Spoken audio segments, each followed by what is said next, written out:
Hello, I'm Eric Snodgrass, and thank you for watching today's Ag Forecast brought to you by Nutrien Ag Solutions, your premier platform for real-time global insights.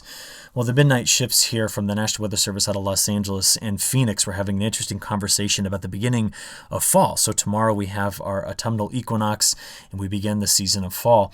And what was interesting was they were having a discussion about how cool things were going to be and the need of jackets and hand warmers when at 2:40 a.m. the National Weather Service out of Phoenix still had a temperature of 87 degrees Fahrenheit. Well, thinking about that, it made me wonder, what did this summer really shape up like by comparing climate district average temperature ranks to the 128-year record. So again, when you look at these graphics, the closer you're out of the number 1, it would be the warmest such time period. 128 would be the coolest. So I went back to the beginning of meteorological summer on June 1st and finished at the end of astronomical summer, which was September 21st. And we can see that the National Weather Service out of Phoenix here and Los Angeles here had their first and second hottest such summertime periods on record. In fact, National Weather Service out of Phoenix now ranks second in terms of the accumulation of 100-degree days behind 1989. But take a look at the rest of the country here. You do notice that a lot of the rest of the country is sitting somewhere in the middle. And we had a lot of heat, especially toward the end of summer, that really hit the Southwest pretty hard. Keep that in mind as I work through this forecast, because I'm going to stretch this one out to cover October again here at the end. Let's talk precipitation. Of course, you can imagine how dry things were with that heat in the Southwest, and many of the climate reporting districts there are showing the 128. That means it was the driest such time period on record. But we watched drought develop in parts of Iowa, Nebraska, and at times even cut over into this part of Illinois. We saw patchy drought in parts of the eastern Corn Belt. But we also saw some very large tropical systems that cut through at the end of summer, bringing heavy rainfall into places in the southeast and up the mid-Atlantic. But also the northeastern part of the United States was relatively dry as well. So I just wanted to throw these maps into the beginning so you could take a closer look at a few things. Well, as we work our way into this forecast, we're going to go back to yesterday and watch a satellite animation, which will again take us into the overnight hours here. We are watching two tropical systems that are quite close to the United States, and Tropical Storm Beta is probably the one that's mostly on our attention here, because Teddy, which you can see out here, is going to move to the north and possibly clip parts of Maine, but certainly the Canadian Maritimes. I think the threat for our rainfall in the near term is going to be coming from Beta, Tropical Storm Beta. Now, once again, as I step this back, you can see the extent of the smoke from the wildfires in the west, still through parts of Texas, getting pulled into this low that's cutting through the Canadian prairies here. You can see the cloud shield just to the south of it there. But as I let this play forward, once again, we still see all the fires that are here in the western part of the United States. Okay, what I'd like to do is I want to first talk about the tropics, but we're going to finish with the tropics in this video as well. And I just want to show you what happened yesterday with the core of Tropical Storm Beta. Now, of course, me calling it Beta means that we have exhausted our name list. That was done on Friday with the formation of Tropical Storm Alpha just off the Iberian Peninsula, and now we had Beta form here in the Bay of Campeche. But if you've been watching this animation here, you'll notice that in the overnight hours, things got quite disorganized, and we lost the main convective plume, which was right here. And the models, of course, adjusted to this as well in their forecasts. And what we're going to be seeing here over the next couple of days will be that Beta, which is right in through here, will meander right along the coast and eventually get pulled here into the lower Mississippi River Valley. Teddy, which is out here, which has been quite a strong system, will get moved to the north and pull off in this direction, but not really be a major influence simply because of the presence of this large high here. Now, along the coast, I'm expecting very rough seas where these two high and low pressure systems are butting up against one another. But the trough that dug through the Canadian prairies here was starved for moisture at times and didn't produce much. For all of us across North America, this is the feature that we need to be paying most attention to as we look out to the longer range forecast after we have a discussion about the tropics here, because it will be that trough that's really going to set us up with a highly amplified pattern. I'm going to show you that in just a few moments. So let's come back to what we expect out of Beta. Look at the new precipitation map here. This is just through the next 5 days from the European model. Now, we certainly see quite an expansive plume of precipitation in this area, but the amounts have really backed off in parts of Texas. We are expecting some heavy rains in and around New Orleans, and there is good multi-model support for this. But outside of that, we do have a system that will come right through this section of the United States, right along the border. We'll show you the timing of that in a few moments, but you can already start to see the beginnings of that trough I showed you that was near Alaska, cutting into the Pacific Northwest, bringing in quite a bit of coastal precipitation into Oregon and Washington. And that's going to be the source of our next, quite dynamic time period here after we get beta through. So let's take a look at that just with some multi-model support here. Zooming in on the central region of the United States, we now can put some numbers here from the European model on total precipitation that's expected. There could be some locally very heavy amounts here, inland off the coast of Texas as well, where some spots may be able to pick up 3 or 4 plus inches of rainfall. This will spread some heavy rain into parts of eastern Oklahoma, Arkansas, and then certainly Louisiana, Mississippi, Alabama, and Tennessee. Now remember, last week Sally cut right through this area, and I'm going to show you the rainfall totals from that in just a few moments. But if we look now at the GFS model, we do see differences, right? You can see differences, but in general, the precipitation shield between the European, which is here, and the GFS is similar for where Tropical Storm Beta is going to go through, although the amounts will be something we're going to have to kind of nowcast. Just watch the radar to see where the heavier bands set up. Now, up until this point, over the last 7 days, a broad swath of the United States was quite dry.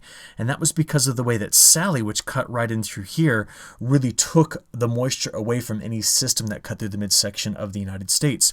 We did bring in some scattered rainfall that cut into this part of the Sierra Nevada and then into the northern Rockies here, and also along the I-5 corridor and west of there here in this side of the Cascade Mountains. But in general, much of the rest of the United States was dry.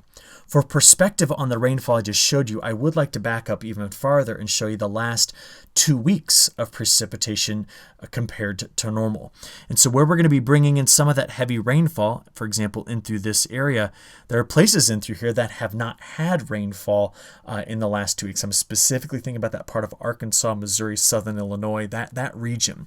But it's been extremely wet, of course, here where Sally went through. And then the heavy rainfall amounts that we got inside these areas that I'm highlighting now, remember that was from the cutoff low that went through the west, bringing in the freezing temperatures, the snow to Colorado. That was from that cutoff low. That's what you're still seeing. Remember, that was only 2 weeks ago. It may seem like a longer time than that, but that's what it was. So let's keep that in the back of our minds and then now compare this to soil moisture. As we get into this time of year, this harvest time of year, soil moisture is critical to what we can do in the fields. And you can see that since the beginning of the month here, our most largest changes have happened where that cutoff low went through and then where we had Sally. We're going to be adding quite a bit of rainfall into this area from Beta. And of course, that's going to hit some already very wet regions that are in parts of Texas because of the past 2 systems that went through. So this just adds perspective on what this moisture from Beta is going to be doing in terms of impacting any harvest efforts, okay? From there, let's take a look at this upper level flow pattern, because remember I said we got to watch this feature most closely.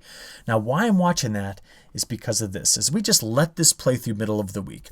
Okay, here comes Teddy, transitioning as it does here toward the northeast to a subtropical system.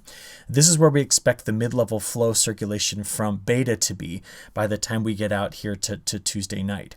As we move this forward, what we're going to notice here is this deep trough by the end of the week is now cutting into the Pacific Northwest. Now this is going to have very strong winds in the jet stream here, which means this is going to push this system easily through the Rockies and into the central part of the United States. Now what I see here in the operational European is 1, 2, 3 separate trough features all lined up. So as I work this out to Friday afternoon, getting in now to Saturday morning, Sunday morning, look at the trough that now develops here. Behind it, a large ridge begins to build up the west coast of the United States.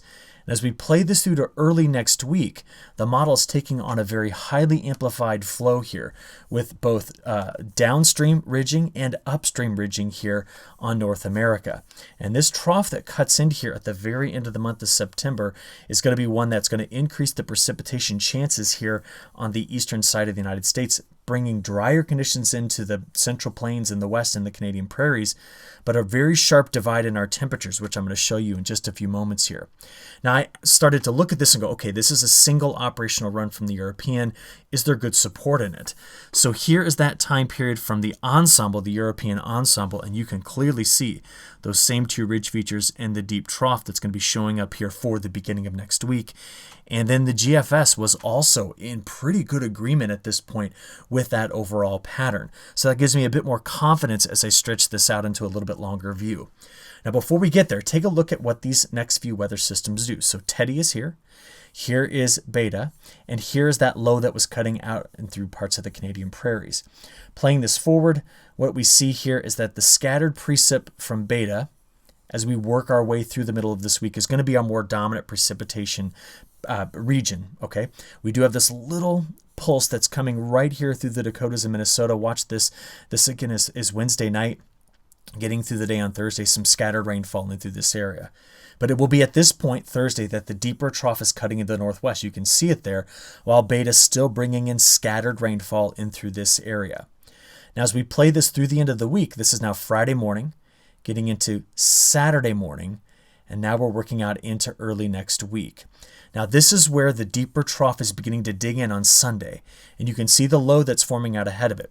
There's a lot of uncertainty at this point as to where this will be in its strength, but this could be bringing in precipitation chances here into parts of the central Corn Belt, eastern Corn Belt, and then really through the southeast down here as well. So this is Sunday morning, afternoon, and evening, working our way into next Monday morning, afternoon, and evening. There it is. You can see the depth of that trough at that particular point. So this is what we're going to have to be watching out for in our longer term. So days 5 through 10, this will be the 27th through October 1st. You see that much of the action will be focused where that trough comes in. I've got the European on the right, the GFS on the left. You see that west of there, things are dry in the Central Plains, Western Corn Belt, getting over into the Western United States. And as we stretch this out only to look at week 2, that will be where that trough really cuts in, keeping the Northeast on the wetter side of things, keeping parts of the Eastern Corn Belt wet and parts of the Mid-Atlantic wet. Now, at this point, we don't see strong signals from the tropics. I'll explain that in just a few moments. But before we go much further, I would like to talk about temperatures. Looking at the time period of the 17th through the 20th, this map shows you the number of hours spent below freezing. So we did have some colder weather that came through parts of Manitoba, through Ontario and Quebec. We can also see here that this cooler weather clipped the northern part of Minnesota, Wisconsin, Michigan, and there was patchy frost that did come down into here and over in this part of Ohio, Pennsylvania, New York. So we did have some patchy frost in there. As we watch where our temperatures are going this week, well, the cooler weather's tucked away today, stretching from eastern Texas, of course, where we have a lot of cloud cover, up through parts of the mid-Atlantic into the northeast. But look at the rebound in temperatures here to start this week. Let's play this forward and see how things change for Tuesday here. This is now getting into Wednesday and then Thursday. All of the cooler weather you see here is primarily due to cloud cover, but at the end of the week, look at where the trough cuts into the northwest. So this is where our pattern really starts to take on that highly amplified shape to it. And the ridge that's building in the mid part, look at Friday's high temperatures in the midsection of the United States into Saturday. But here comes that trough to get us started for early next week. So I'll take you out to Sunday with the National Digital Forecast Database data. But from there, we're going to now look at our ensemble averages for days 6 through 10. Now we notice that during that time period, again, this is getting us out to October 1st, we do see the warm-up that's happening in the west, because remember the pattern's doing something a bit like this. So both models picking up on that warmer pattern here, but the near return to near average and at times even cooler in that section of the country. And I want to be watching these model trends all week because this has been something that we got a hint of from the CFSV2 model. It was not in the European, but this highly amplified pattern keeping things warm west, as you notice here, and much cooler as we watch the model trends over the weekend bring in that deeper trough. It seems to be a robust feature, and we're going to have to watch it carefully. Now here's the last thing I want to cover in this video. I want to talk about the longer range. You see, the European weeklies released on Friday, we'll get a new set later today, are calling for the month of October. If you kind of look at it, I'm just going to split things up like this. We notice that much of the eastern part of North America here is favoring drier conditions, but we do see some wetter conditions in the European model in the high plains and central plains, and then it's showing wetter across much of the west. Now, at the beginning of September, we got a long-range outlook for the month of October, so both of these maps are valid for October. And it was saying possibly drier here, wetter in the northwest, but wild card, of course, always going to be what's coming out of the tropics. Now, I would like to add to this some discussion. I want to show you something here. How good is the European model at forecasting October? I went back to last year. You see, this September forecast for October of 2019 looked like what you see over there on the left. This was the verification. Clearly missing out on what was happening here and here, where some locations had their wettest such time period. And it got what was going on over the southwest wrong as well, because it was, as you can see over here, dry. Again, this is looking back at October 2019 and the forecast for it. What about the year before that? You see, October 18 was extremely wet in through this corridor, as you can clearly see on the Precip rank map.